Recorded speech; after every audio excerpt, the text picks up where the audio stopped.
Hello, hello. Good morning or good afternoon. Happy Wednesday. Happy hump day. Hope you had a good night's sleep or you're having a great morning so far. Today, we are going to be talking about disappointment. So I was feeling some heaviness in my heart this morning, and part of the heaviness is the fear of trying again. You know, the fear of, haven't you had that experience where you just don't want to put yourself out there one more time? Yes? Where maybe you have had too many financial setbacks or too many setbacks with the people in your life, with your partner, with your children. Sometimes our children are going through a lot of things and we have all of this hope for them, and then maybe they start doing the drugs again, or they go back to that toxic relationship again, and you feel disappointed. Or maybe the disappointment is for yourself. You're starting a new business venture and you're putting yourself out there one more time, and that feeling of disappointment comes over. So this is a good topic, right? Because we're not playing with these morning prayers and meditations. We are realizing our joy. We are doing the thing that is written on our heart to do, even if it's just planting a vegetable garden, if that's the vision you've been given, and maybe you're disappointed because the vegetables keep dying. Whatever it is, whatever makes you feel like you want to quit, that's what we are removing today. So when I went into meditation this morning and was connecting with Source about it, what I saw was a timeline. And so you've been given a vision to do a certain thing, or to have a certain, thing, or a certain outcome. Maybe, like I said, your child is going through something and you know that they are going to get through this. So this is the end of that timeline for that thing, okay? So there's the thing, and the thing has a timeline. Source said you will have disappointments along the way. It's actually unreasonable to expect that you won't have some disappointments along the way. And what I got was compassion, strength, wisdom, and insight come from the disappointments. The learning comes from the disappointments. We don't learn really from having success after success after success. I'll give you an example. My oldest daughter is a fabulous musician, and auditioned many years ago for a performing arts school. And we didn't think she was going to get in. We knew she was really good, but we didn't know how good she was. So she got into this performing arts school. And what I talked about with her is, we're in our community, she was the big fish in a small pond. And now she was going to a place where there were kids that were virtuosos, that were just absolutely brilliant. And that was, even though we talked about it, when you're actually experiencing it, it was hard. It was hard on the ego not to be the absolute best every time. And so there was a lot of learning there for her. Had she gone on and just been the best and everything was easy, where would the wisdom come? It's just like what we talked about yesterday with the grieving, and allowing the grief to have that alchemy, that wisdom, and that compassion. It's just part of being here. But what I really want us to get is to not allow the disappointments to stop us and to block us, to keep us from moving forward, because the vision that you have is divinely inspired. And so along that continuum, yes, there's going to be setbacks, and some of those setbacks are going to be heart-wrenching. And we have faith in our vision. We have faith in the vision because the vision is divinely inspired. It was given to you because you are the one that is going to help that vision come to fruition, even if it's a vision of well-being, health, and healing for someone else. Yes? We are knowing. It's like you just have this knowing. You know it's going to work out, and you can't figure out why it hasn't worked out yet. You keep knowing. Yes? Yes. So I went back to our book because I was asking for some prayer by Ernest Holmes for some inspiration. And this is what, for the first thing I opened to was on what prayer is. The kind of prayer that we do here is affirmative prayer. It's a prayer in which we are already being thankful for the thing that we are praying for. So if it's good health, if it's just a deeper connection with our source, we give thanks. So it's not a prayer of supplication of, I really hope this is going to happen. Am I good enough for this to happen? It's not like that. This is the vision. This is the promise. I'm knowing that this is going to come to pass, and it's going to be even better than what I can conceive of. So it's a prayer of affirmation. And so he says that this kind of prayer is not willing things to happen. It is to provide within ourselves an avenue through which they may happen. Everybody take a deep breath. Sigh it out. So we're just creating a path through which things may happen.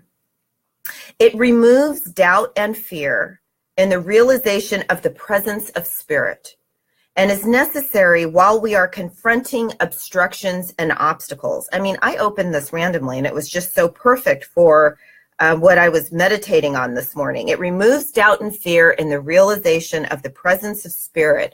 So there is a saying that with God, one with God is a majority.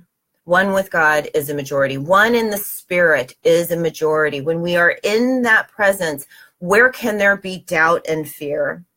And this is necessary while we are confronted by obstacles, by obstructions or obstacles. We live in a perfect universe, but it needs to be seen mentally before it can become a part of our experience. So that's really where the faith comes in. Yes? Everybody take a deep breath. Sigh it out. This is good stuff, right? Okay, so, and then I turn to another prayer. Complete confidence. Right? This prayer came up yesterday, actually, but then we did the other one on the dawn has come. My confidence in the all good is complete. So it's having confidence that that life isn't against you, that life is for you, that spirit is with you, that the presence loves you, that you have angelic support all around you, and that when we pray, we are opening up ourselves to that support and to that guidance. And whatever comes in our path is serving that end goal. And then there'll be another one and another one and another one. Yes? You guys ready? You ready? We're going to do our meditation and our prayer. I have a cup of love this morning. It's my cup of love. All righty, feet flat on the floor, eyes closed, chin tilted slightly down so that the back of your neck is nice and long. And let's take 3 ha breaths together. Everybody inhale, exhale, inhaling, exhale, and inhaling. And exhale.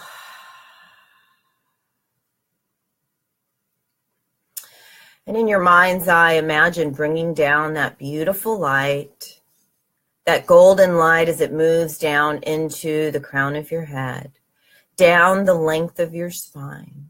As the light fills all the way down to the tips of your toes, the tips of the fingers, filling the entire body. Breathing into the light intensifies it, this beautiful, healing, balancing light.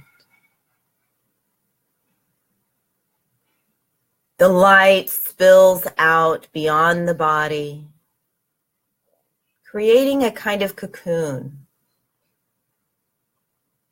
so that the light is in you, it's all around you, and it's moving through you. And so this is what we're knowing. We lean back and lean into the spirit of all good. with confidence,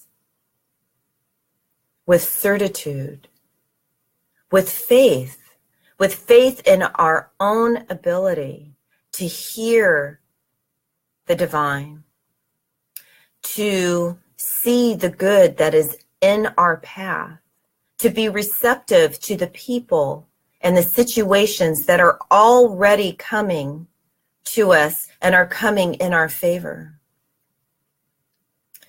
We release the doubt. We release the worry. And we know that whatever is in our hearts and our minds will become manifest because it is the law of the universe.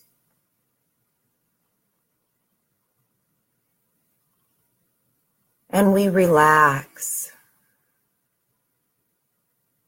We don't have to try so hard.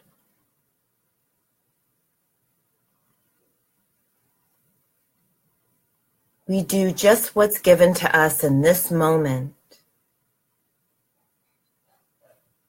allowing the Spirit to do its work on our behalf.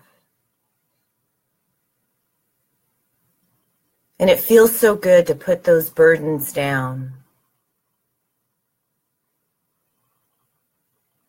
We release anything in the mind that says I have to or I should.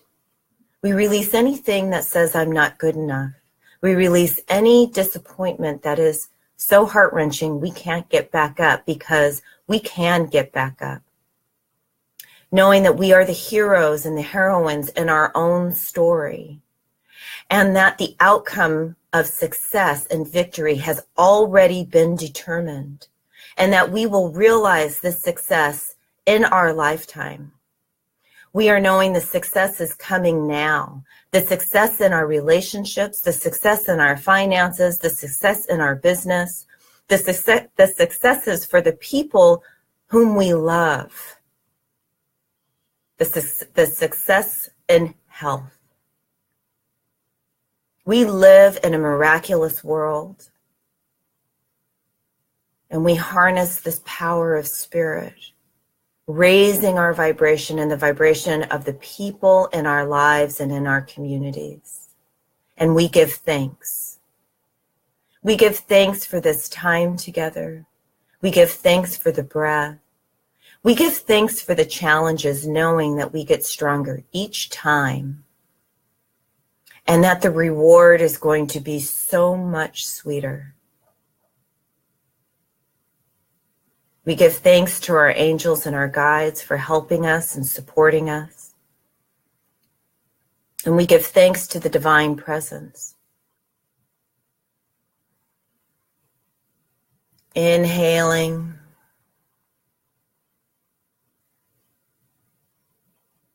Good. Taking one more inhale.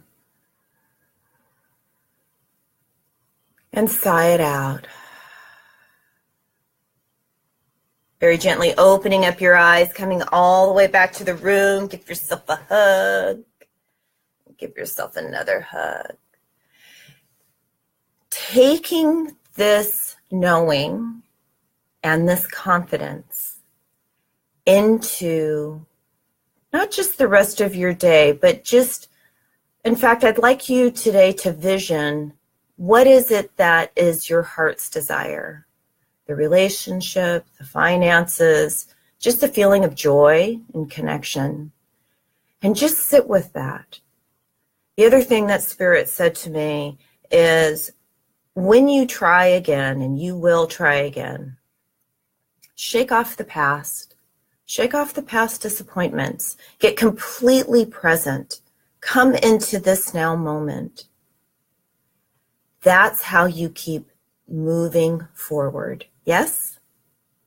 So sit with your vision, intuit what needs to happen, and I will see you here tomorrow at 6 a.m. And if you want to work with me personally, I am launching my spiritual mentorship program. So I'll have more information here on Facebook, and there's more information on my website. Have a gorgeous day. Namaste.